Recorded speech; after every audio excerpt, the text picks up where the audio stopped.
Assalamualaikum warahmatullahi wabarakatuh, teman-teman. Ketemu lagi dengan Sugino Sugi Bekasi. Untuk petang ini kita akan melakukan evaluasi penebaran bibit yang dilakukan kemarin sore. Kira-kira seperti apa? Ada berapa yang mati? Lalu sekaligus di depan saya ini juga sudah persiapan untuk menyiapkan apa-apa yang nanti perlu dilakukan tindakan-tindakan pengobatan. Terus berikutnya lagi juga yang botol besar ini menyiapkan probiotik, ini sudah lengkap, tinggal air beras yang belum ada. Jadi untuk sore ini kita evaluasi dulu penebaran kemarin, kira-kira ada berapa ekor yang mati, lalu di situ nanti kita akan melakukan tindakan. Apakah mati ini karena kelelahan? Kalau memang hanya matinya itu cukup sedikit, berarti itu hanya karena kelelahan. Tetapi kalau nanti setelah kita ambilin terus besok masih ada lagi, kemungkinan itu bisa sakit, juga bisa karena kondisi kolamnya terlalu panas. Kalau terlalu panas berarti perlu adanya aerator. Jadi kira-kira itu langkah-langkah yang harus kita lakukan. Sekarang kita ambilin dulu yang mati ada berapa ekor. Sepertinya sedikit sekali, tapi wajib harus diambil supaya itu tidak dimakan oleh si ikan-ikan yang sehat. Khawatirnya kalau ikan yang mati ini adalah dia pembawa penyakit, maka nanti akan menular ke ikan-ikan yang lain. Untuk itu kita langsung ambil tindakan. Ada berapa ekor kita nanti akan hitung. Oke, kita mulai ambil ya teman-teman. Kita mulai dari yang paling jauh, mudah-mudahan kelihatan dari situ. Ini ada 1 ekor.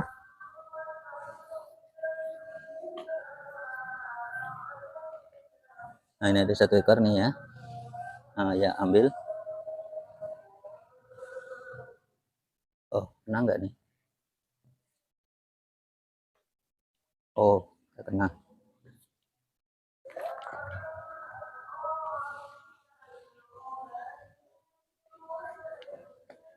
Satu,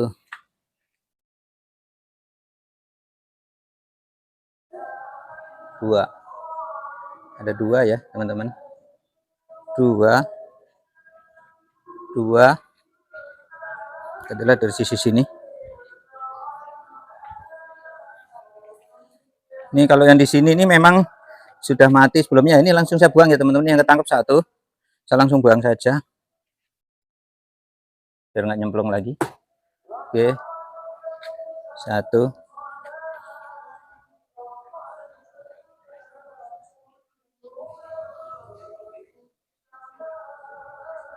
Nah, ini 2. Ini kalau kemarin ini kalau yang ini memang kemarin sudah mati nih teman-teman.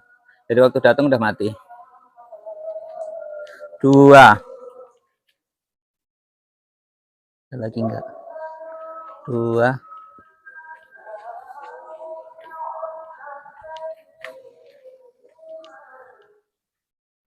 2.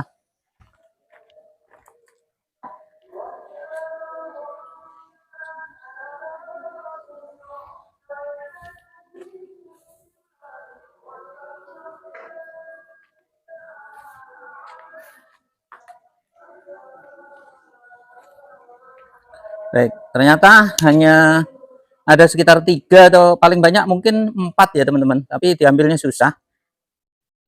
Jadi kira-kira itu ada 4. Kita evaluasi ke depan apakah nanti masih ada tambahan yang mati atau tidak. Kalau tidak ada tambahan berarti itu hanya kelelahan di perjalanan atau saat melakukan packing itu mungkin kan ikan kecil-kecil mungkin kena serok atau apa, dia mungkin tergencet, akhirnya dia lelah dan mati. Apakah perlu aerator atau tidak, itu kita evaluasi. Karena pada dasarnya kenapa tidak menggunakan aerator, prinsip dari yang saya lakukan adalah ini bisnis jangka panjang. Jadi kalau misalkan untuk penggunaan mesin, entah itu pompa, entah aerator, itu akan menjadikan cost tersendiri, sehingga nanti akan menjadi beban modal yang tentu itu tidak saya inginkan. Jadi untuk bisnis ini memang betul-betul inginnya natural. Terus teknik misalkan menggunakan air pun hanya misalkan aerator atau dengan sistem yang kami tempuh selama ini biasanya dengan teknik filtering, yaitu menggunakan penyaringan, bukan menggunakan aerator. Itu untuk gurame yang pernah kami sukses atau saya pernah sukses di tahun 2020 yang lalu, 2019 yang lalu itu tekniknya seperti itu, tidak menggunakan aerator. Jadi hanya menggunakan si filtering. Tetapi setelah menjelang panen karena kondisinya volume terlalu besar, itu memang dibantu aerator kecil-kecilan. Baik, jadi untuk selanjutnya setelah kita yakin ini kondisinya baik, terus kita siapkan nih teman-teman. Jadi ini untuk berikutnya lagi kita siapkan pakan untuk pengli atau untuk si ini dari Primaput ya teman-teman. Jadi dari PF0 artinya ini tepung. Jadi ini udah yang paling lembut diantara bahan-bahan tersebut. Sementara komposisinya mungkin teman-teman kan suka ada yang bertanya nih berapa proteinnya ya, ukuran-ukurannya untuk ukuran ikannya berapa ini kelihatan dari sini ya. Ini seperti ini.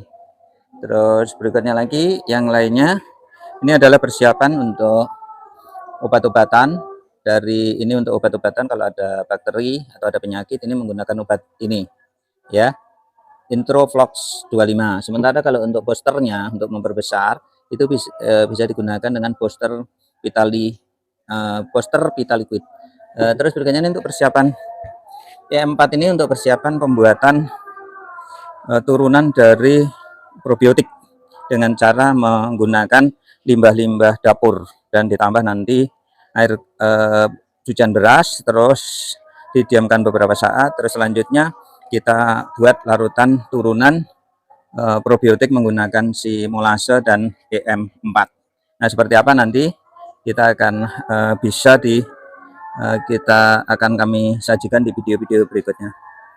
Baik, kira-kira seperti itu dulu untuk evaluasi penebaran bibit selama 1 hari 1 malam. Nah, sekian, terima kasih. Wassalamualaikum warahmatullahi wabarakatuh.